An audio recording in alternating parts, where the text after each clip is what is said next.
आपण पाहत आहात सत्याची बाजू मांडणारं हक्काचं न्यूज चॅनल M24 तास।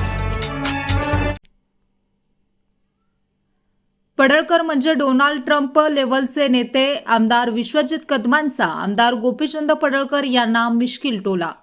भाजप आमदार गोपीचंद पडळकर यांनी सांगली लोकसभा निवडणुकीच्या पार्श्वभूमीवर जयंत पाटील आणि विश्वजित कदम यांच्यावर तिकीट विकून इव्हेंट केल्याचा गंभीर आरोप केला होता। या आरोपाला पलूस कडेगावचे आमदार विश्वजित कदम यांनी अतिशय वेगळ्या आणि मिश्किल शैलीत उत्तर दिले आहे, ज्याची सध्या जिल्ह्यात मोठी चर्चा रंगली आहे।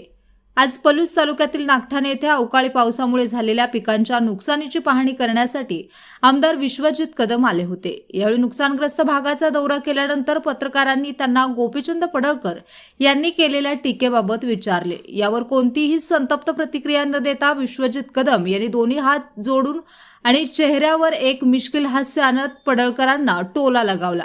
ते म्हणाले की पडळकर हे खूप महान नेते आहेत, ते थेट डोनाल्ड ट्रम्प यांच्या लेवलचे नेते आहेत। आम्ही भारतात आणि महाराष्ट्रात राहणारे छोटे लोक आहोत, त्यामुळे त्यांच्या लेवलला जाऊन आम्ही बोलू शकत नाही। एकीकडे पडळकर यांनी माझ्या भीतीपोटी हे तिघे जयंत पाटील, विश्वजित कदम, विशाल पाटील एकत्र आले आहेत आणि यांना जादा नॉलेज नाही अशी कडक टीका केली असताना विश्वजित कदम यांनी मात्र दोन्ही हात जोडून आणि पडळकरांना थेट अमेरिकेच्या माजी अध्यक्षांची उपमा देऊन हा विषय पूर्णपणे हसण्यावारी नेला आहे। या मिश्किल उत्तरामुळे पडळकरांच्या आरोपांमधील हवाच काढून घेण्याचा प्रयत्न कदमांनी केल्याचे बोलले जात आहे। या दौऱ्यादरम्यान त्यांनी राजकारणासोबतच शेतकऱ्यांच्या नुकसानीची पाहणी करून त्यांना तातडीने मदत मिळवून देण्यासाठी पाठपुरावा करण्याचे आश्वासनही दिले।